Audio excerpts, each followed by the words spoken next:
दुपारापर्यंत हे अधिवेशन चालू राहिलं असं म्हणतात. नाही, विरोधकांचा राग हे फक्त राजकारण आहे.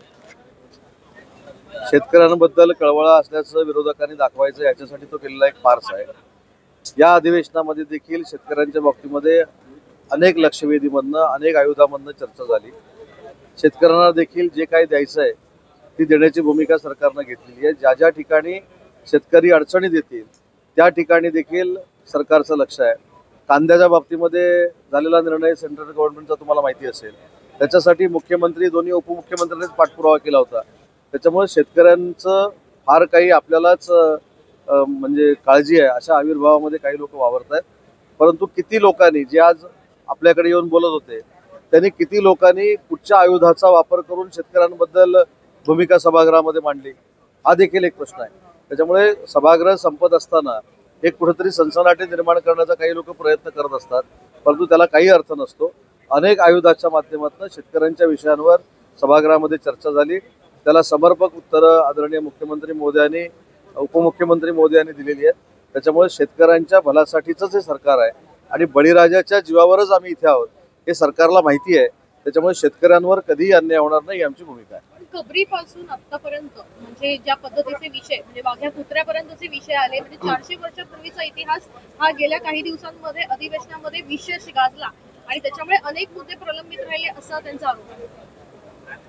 विरोधी पक्ष नेत्याचं पद कदाचित प्रलंबित राहिलं म्हणून कदाचित हा जळफळाट असावा.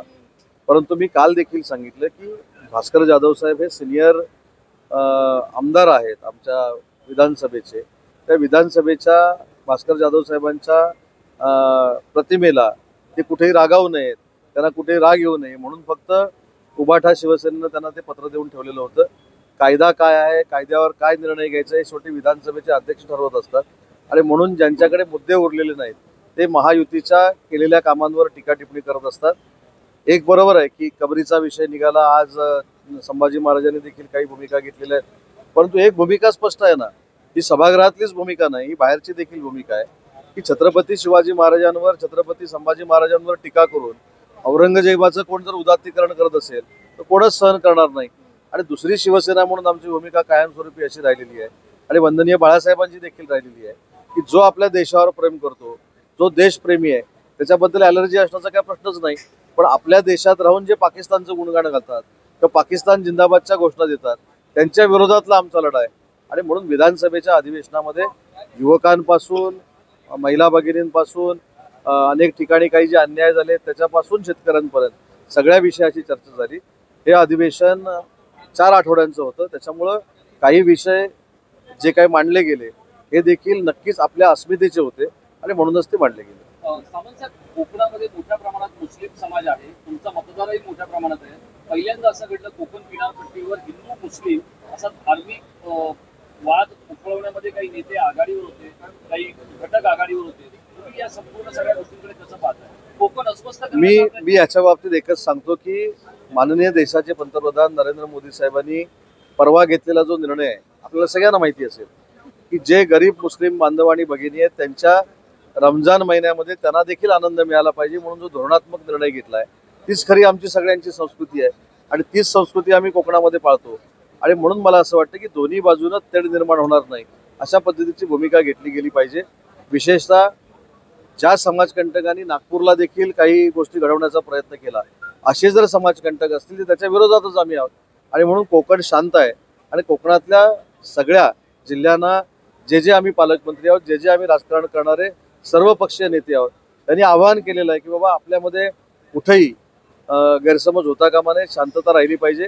आणि एक साधं उदाहरण सांगतो की कोकणामधले जे गणपतीच्या मिरवणुका असतात त्या मिरवणुकांचं स्वागत देखील मुस्लिम बांधव आणि भगिनी करतात.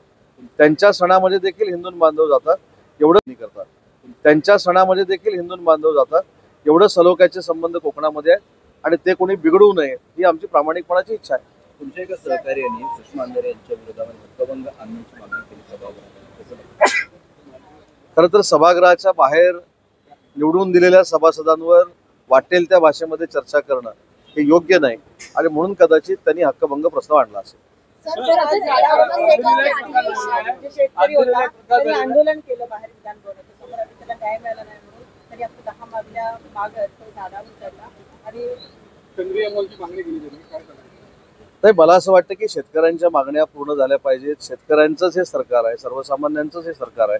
त्याच्यामुळे त्यांनी ज्या काही 10 मागण्या केलेल्या आहेत त्याच्यावर आम्ही नक्की लक्ष देऊ आणि त्याच्यातनं ज्या काही योग्य आणि पूर्ण होणाऱ्या मागण्या आहेत ते पूर्ण करू. तरी दिमागचा एक कामगार बोलली आहे, मराठी नाही तर काय आलं? मराठी नाही आलं तर काय झालं? येत असतात मंत्रालयाच्या प्रवेशाबद्दल प्रत्यक्ष मोठ्या प्रमाणात अडचणींचा सामना करावा लागतो सामान्यांना, आणि याच्याकडे सत्ताधाऱ्यांचं जितकं लक्ष असायला हवं तितकं लक्ष नाहीये असं दिसतंय. मग ते पत्रकार असो, पोलीस असो, अधिकारी असो, निवृत्त अधिकारी असो, पेन्शनसाठी येणारे लोक असो, कोणालाही तिथे अगदी सहजगत्या प्रवेश मिळत नाही. एजंटांनी मंत्रालय भरलेलं असतं असं म्हटलं जातं. काय नेमकी सत्ताधाऱ्यांची भूमिका आहे या बाबतीमध्ये? खरोखरच अशा जर अडचणी निर्माण होत असतील आणि पत्रकारांच्या बाबतीमध्ये, वयस्कांच्या बाबतीमध्ये, निवृत्त वेतनाची प्रपोजल जी मंत्रालयामध्ये आहे त्याच्या बाबतीमध्ये असेल किंवा कर्मचाऱ्यांच्या बाबतीमध्ये असेल तर नक्की त्याच्यामध्ये शासन म्हणून आम्ही लक्ष घालू. माननीय मुख्यमंत्री महोदयांशी देखील चर्चा करू, परंतु येणाऱ्या जनतेला, कर्मचाऱ्यांना, वयस्कांना त्रास होणार नाही अशा पद्धतीची भूमिका घेऊ. तर अंधेरीच्या डिमांडमध्ये प्रकार घडलेला आहे. एक कर्मचारी त्यांनी थेट म्हटलेलं मराठी मला नाही आलं तर काय फरक पडतो? हे प्रकार आता वारंवार कदाचित प्रसिद्धीसाठी काही लोक करायला लागलेली आहेत. अधिवेशन संपल्यानंतर 15 दिवसाच्या आत मी महाराष्ट्रातल्या सगळे जिल्हाधिकारी, सगळे पोलीस अधीक्षक आणि पोलीस डिपार्टमेंट यांची मुख्यमंत्र्यांच्या परवानगीनं एक बैठक घेणार आहे आणि या बैठकीमध्ये अशा पद्धतीचे ज्या ज्या ठिकाणी मुद्दाम प्रकार घडवले जात आहेत त्यांच्यावर कडक कारवाई केली पाहिजे ही भूमिका मराठी भाषेच्या विभागाकडनं आमच्याकडनं घेतली जाणार आहे. आपल्या महाराष्ट्रामध्ये अनेक भाषांचं आपण स्वागत केलेलं आहे. प्रत्येक भाषेचा आपण आदर करतो, येणाऱ्या माणसाचा आदर करतो, परंतु याचा अर्थ बाहेरून येऊन मराठीच्या अस्तित्वाचा प्रश्न निर्माण करणं किंवा मराठी भाषेचा अपमान करणं हे सहन केलं जाणार नाही. त्यांच्यावर पोलीस कारवाई केलीच जाईल. सर, अर्थसंकल्प अधिवेशन इतक्या आठवड्यात आहे, मात्र विरोधकांकडून एकच प्रश्न उपस्थित केला जातो आता शेवटच्या दिवशी की नेमकं जनतेला काय मिळालं हेच आम्हाला माहिती आहे. कारण अर्थसंकल्प अधिवेशन जनतेसाठी होणं अपेक्षित होतं, मात्र विविध मुद्दे घेतले गेले. कुणाल कामरा असेल, औरंगजेबाची कबर असेल, हे मुद्दे या अधिवेशनामध्ये घेतले गेले. थम्पिंग मेजॉरिटीनं महायुतीचं सरकार आल्यानंतर अधिवेशन अर्थसंकल्पाचं हे पहिलं आहे. अर्थसंकल्पातनं काय काय मिळालं हे बजेट बुकमध्ये आपल्याला बघायला मिळतं, भाषणाच्या पुस्तकामध्ये आपल्याला बघायला मिळतं. पण विरोधकांनी जर अधिवेशन चांगलं झालं म्हणून सांगितलं तर ते देखील त्यांच्या नेत्यांकडनं अडचणी देतील. त्याच्यामुळं चांगलं झालेलं अधिवेशन देखील वाईट झालं हे सांगणारेच विरोधक असले पाहिजेत, कारण ते विरोधात आहेत. आणि त्यांच्यापैकी काही लोकांनी जर आमचं कौतुक केलं तर परत तुम्ही म्हणणार ते आमच्या सगळे संपर्कामध्ये आहेत. त्याच्यामुळे विरोधकांनी विरोधकांची भूमिका बजावलेली आहे आणि ते भविष्यातली 25 वर्ष अशीच बजावत राहणार आहे. मराठी भाषा बोलली पाहिजे आणि मराठी भाषा ही आपली राष्ट्रभाषा आहे आणि त्याच्यानंतर ही मराठी शाळा या अजूनही बंद आहेत, त्यांना खूप प्रलंबित आहे, त्या सुरू करण्यात येतील. मराठी शाळांच्या बाबतीमध्ये शालेय शिक्षण मंत्री आदरणीय दादा भुसे साहेबांनी अतिशय सकारात्मक आणि चांगले निर्णय घेतलेले आहेत. असं आपण म्हणू शकत नाही की मराठी भाषा काही ठिकाणी बंद असतील, मराठी भाषेच्या शाळा, परंतु माझ्या मतदारसंघामध्ये देखील अनेक शाळांची उदाहरणं मी अशी देऊ शकतो की जिथे ॲडमिशन मिळत नाही मराठी शाळांमध्ये. त्याच्यामुळे काही ठिकाणी हा जो प्रकार घडलेला आहे तो कसा रेक्टिफाय करायचा याच्यावर सोल्युशन स्वतः दादा भुसे साहेब काढतात. तर कोकणातही काही राजकीय गणित बदलत आहेत. स्नेहल जगताप आहेत, त्यांनी आता अजितदादांची कास धरलेली आहे, अजितदादा गटात ते गेलेले आहेत, कसं बघताय? तर त्यांचं महायुतीमध्ये स्वागत. जगताप आहेत, त्यांनी आता अजितदादांची कास धरलेली आहे, अजितदादा गटात ते गेलेले आहेत, कसं बघताय? तर त्यांचं महायुतीमध्ये स्वागत केलं ना आपण. शेवटी महायुतीमध्ये येणाऱ्या प्रत्येक पदाधिकाऱ्याचं, कार्यकर्त्याचं आम्ही स्वागत करणार आहोत. आमची महायुती कोकणामध्ये मजबूत झालेली आहे. परंतु त्यामुळे जे आमदार आहेत गोगावले यांचं डोकेदुखी वाढेल किंवा त्यांना डोकेदुखी वाढेल कसं? ऑपरेशन तुम्ही केलं, पुन्हा ते ऑपरेशन टायगर सुरू होणार. हे पण स्नेहल जगताप यांच्या येण्यामुळे प्रत्यक्षरित्या भरत गोगावले यांनाच तो एक कट्टर विरोधक म्हणून एक लक्षात घ्या, पक्षामध्ये कोणाच्याही येण्यामुळं समोरच्याचं कर्तृत्व किंवा नेतृत्व कमी होतं त्याच्यावर विश्वास ठेवणारा मी नाही. मी तर अनेकांना सांगतो पक्षामध्ये या, मला कधी त्याची काळजी वाटली नाही. आणि भरत शेठ गोगावलेंचा देखील स्वभाव तोच आहे. त्याच्यामुळे भरत शेठचं कर्तृत्व आणि संपर्क हा आमच्या दृष्टीनं महत्त्वाचा आहे. आणि त्या ज्या जगताप मॅडम आलेल्या आहेत त्या महायुतीमध्ये आल्या आहेत, त्याच्यामुळे त्यांना भरत शेठ गोगावलेंना चेक देण्याचा किंवा त्यांच्याबरोबर संघर्ष करण्याचा काही संबंध येत नाही. आम्ही सगळ्यांनी एकत्र काम केलं पाहिजे. सर, यांनी काय बोलले आणि जाधव नाराज आहेत, त्यांना विरोधी मिळालं नाही. ऑपरेशन टायगर तुम्ही सुरू केलं होतं, राजन साळवीनं आणलं, यांचाही नंबर होता पण तो थोडक्यात चुकला.